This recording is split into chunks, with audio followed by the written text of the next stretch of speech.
We've been shopping at Chaos Cards, but what is in this box?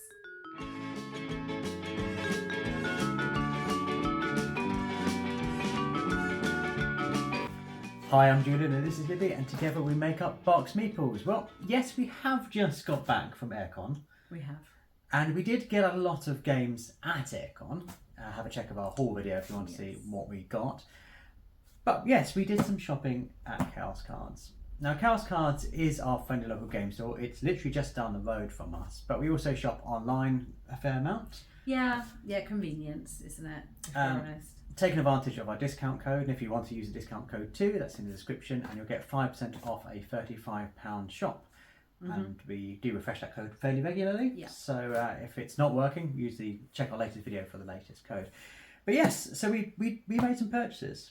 Yeah, some of which we kind of hinted at or mentioned actually in the haul video, but now it's arrived. Yes, it is here. See what's in everything that's in the box. And I think a lot of the stuff in here is, obviously I know it's not a surprise because we made the order, is stuff we were hoping to get at AireCon, either in the bring and buy or it's things we had our eye on. Yeah.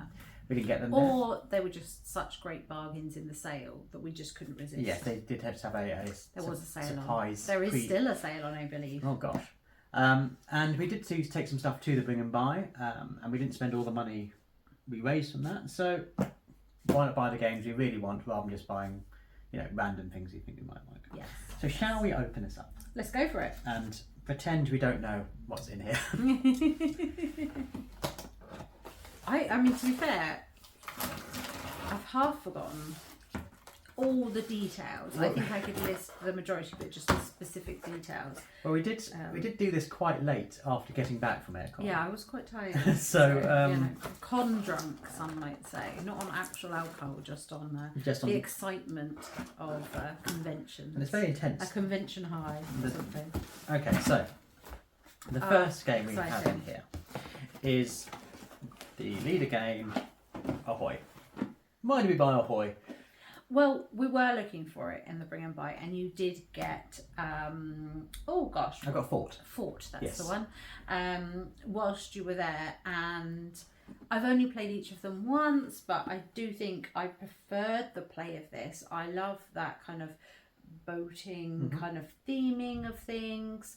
Yeah, we had a really fun game of that, and I think it's a game that we would play again and again. And once you've started down the leader games, why not just get everything that they've ever published, right? Why not? I was looking for this in the bring and buy, and I saw one. I think it's in Spanish or French or German. Yeah. And I don't think that would be possible to use a different language version on it because a lot of cards, a lot of text on here. I think it'd just be more hassle than it's worth. But this was a really cheap price. Yeah. I think it was £25. Yeah. So yeah, I think that's quite a bargain. So well, if you're looking for it, head over to Chaos Cards and see if it's still on sale. Yeah, I do. Obviously, Root is my favourite game. This has got more echoes of Root than I think Fort does. Oh, 100%. It's got more of that sort of asymmetry about it and things. And again, a very different game. You're more sort of tile exploring in this one, and your actions and things that you're trying to sort of collect or reward are different in this. There is definitely a space on the shelf for both of these games. They are quite different. So and it's really been on my radar recently because they had the Kickstarter not long ago for the first expansion for this. Yeah, I did think about getting both in that, but you couldn't get. I don't think you can get the original base game in the Kickstarter. Right. So we've got Ahoy. Next up, we've got a duo of these Final Girl bits. Yes, more for Final Girl. So this one was. So the way Final Girl works is you get the, if you don't know, you get the core box and then you add movies to it. Yeah, and so each of these boxes is going to come with a different baddie, in some way kind of inspired by some sort of horror film that you would know, be it kind of, Nightmare on Elm Street or kind of, there's a big bad wolf in one. It's all of those classic sort of Freddy Krueger, you know, whatever it might be. And then you're going to have different final girls to play with as well. So you can mix and match the locations, the baddie, the girls, to kind of create your own little movie that you'll be trying to, basically survive is what we're trying to do here. Survive. Yeah, but they're super fun and quite quick to play. Obviously a solo game, but we have actually played it sort of almost cooperatively as a duo. It was Valentine's Day, so we thought, you know, this seems romantic, right? A horror movie. Sure. So that's why we thought we wanted to do something together that night. I really wanted to play Final Girl, so that was what happened. Yeah. So you can play it and sort of make the decisions together if you so wish. So I'm excited to have another one in that series. And again, this was on sale at a really good price. So there's a few that we have on our wish list actually. Yeah. I'd like the Carnival one. I really want the Alien one. And the one that's in season 3, the Stranger Things one, I'm keen to get, but that's not available yet. Yeah.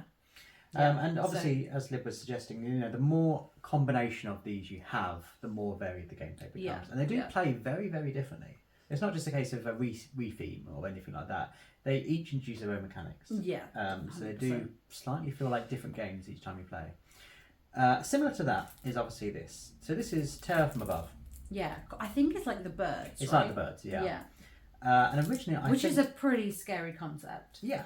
And it does mix up Final Girl quite a bit because you don't have a big bad to fight against. You just have a swarm of birds.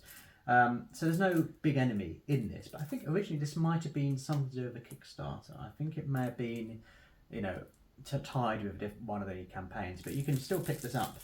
Yeah. In Chaos Cards, obviously we did. Yeah. And it'd be interesting to see how the kind of base mechanisms change when you don't have that, you know, roaming baddie around and you have a more swarm type thing. So I think that's going to really mix it up, make it feel very different. Yeah, well, I'm excited to give that a try. Next up, so continuing on this, we've become huge fans of Ryder Games. Obviously, we have. I've talked a lot about Detective City of Angels, and if you haven't seen on the Van Ryder Instagram page and their various social media accounts, we've been doing tips for yes, you've done a Detective couple. City of Angels, yeah. So make sure you check out those if you want to see short, quick tips. But I've also been playing Hostage Negotiator, and it plays similar to Final Girl. It's obviously a precursor to Final Girl. You can see the echoes of Final Girl in Hostage Negotiator. It doesn't have a board, and I think it's quicker to play. But much like the Final Girl, the more different abductors you have in it, the more varied the gameplay is going to be. And it's not just, again, not similar to Final Girl. It's not just a re-theme. Oh, this one is now, you know, a frustrated dad in a hospital. This one is a angry, you know, stay-at-home mum. They each have, it feels like a puzzle you have to solve, and you have to work out how to approach them differently using the cards you have to hand. So obviously the more you get of these, the more Hostage Negotiator. So this is just new. So this is just new cards for a new Hostage Negotiator. Abductor pack number 10. Yeah. So there's 16 cards in this packet. Yeah, and that'll be the responses to your base game questions. Yeah. And also the terror deck is obviously part of this. So what they're demanding will be different in this game, and the terror deck, as it gets revealed, will be different. Obviously that's number 10, so there's quite a few of these things. There's a lot of these. A little mix and match, and they were really good price again. Yeah, I think it was around about the £5 mark, something like that. Yeah, it was. And we've paid £5 for games in the past. You know, kind of quick, small games that take, you know, 5 or 6 minutes to play sometimes. Those weird curios. So this I thought was a great purchase, and I am hoping to move eventually into the big box of Hostage Negotiator, where you do the whole campaign mode, and you do have to have a certain amount of abductors in that to be able to play it. So right. I think you need 9 or 10. So you're trying to add, and then eventually you'll do a campaign. Then I'll have enough to do the full campaign. Yeah. Yeah, I was pleased I saw that. Yes. So apart from packaging, everything in Chaos Cards always comes pristine. It's never an issue. Yeah, no, it comes super quick, and yeah, they're always like packed well and things. But there is some There's a little bit treasures in there. So with Chaos Cards, you get free postage at £50. Yes. And well, certainly you do, depending on your membership tier. So my membership tier is definitely of that nature, but I believe it's for anyone. But you'd have to double check.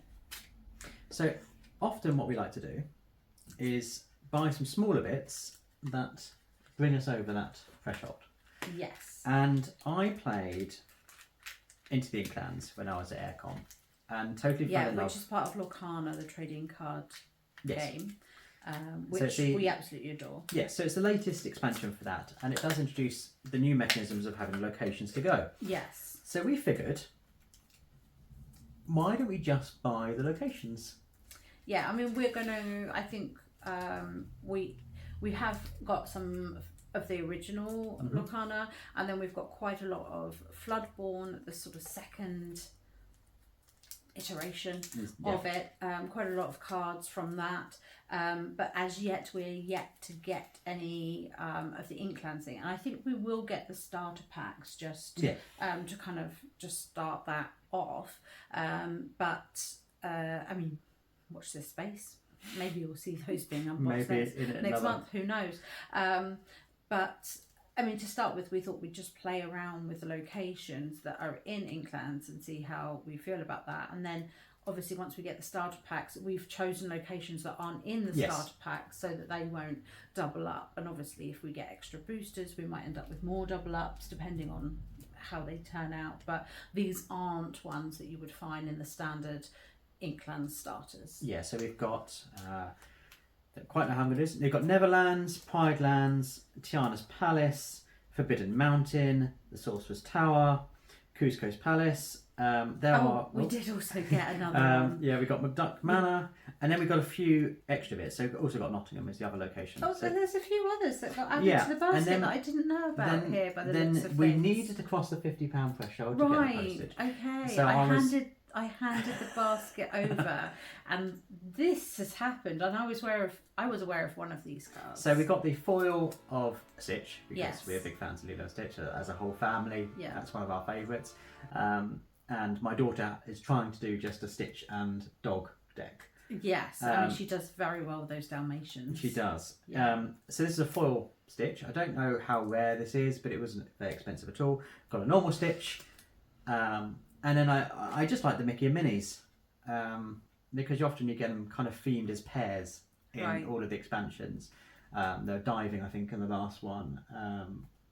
So yeah, I saw the kind of adventurer Mickey and Minnie, and they were, like I said, they were cheap enough to take us over the threshold. So all of this came to literally just over £50 using our discount code. Yeah, and I think it's really nice that at Chaos Cards they obviously are opening some of those decks and stuff on their live streaming and things like that. So yes, you can buy the normal booster packs, you can buy the Illumineers troves, you can even buy those huge trays full of boosters, or the little gift ones, all of those kind of standard retail things, but they also have on the website these individual cards. And some of them are, you know, really rare, really expensive. If you're looking for a specific one, then you can go there and find it. But it is sometimes really helpful when you're just wanting to pad out a certain area of your decks, if you know that you're missing something without having to kind of keep lucky dipping it with another booster and another booster to find that thing that you want, be it, you know, a fourth Dalmatian puppy or whatever it might be. It is really helpful to have that there, and as you say, it does sometimes tip you over the edge when you're looking to hit a price threshold for free shipping or for a discount code perhaps. Yeah. and some of these were 9p each. Yeah, they're not pricey. I have no doubt that when we open boosters we're going to get a lot of these. They're obviously very, very common to be that cheap, but it's going to give us enough to start off trying the little locations without having to get a load of boosters first. We will eventually, I'm sure, get a lot of the boosters for Inklands. Yeah. But this is enough to play this weekend. But, you know, over the Easter holidays, we'll be able to play with the girls and just like experiment with that idea of having lands. And then we can sort of delve a little deeper as we go along. Yeah, so that's what we bought from Chaos Cards this month. A little mixture of complete games, expansions, curios, and more cards. Yeah, we're pretty pleased. Obviously, if you want to go to Chaos Cards, the bricks and mortar store, they have a shop online we've already talked about. And if you're new to this channel, we post a YouTube video at least twice a week, always about board games, a whole range of different topics, from roaming around conventions that we recently did at AireCon, top 10 videos, Poker Game Fridays, and these sort of what we've just bought videos. Yeah, sometimes they feature a German Spitz, sometimes they Sometimes don't. It depends how needy he's feeling. But as always, thanks so much for watching. Bye!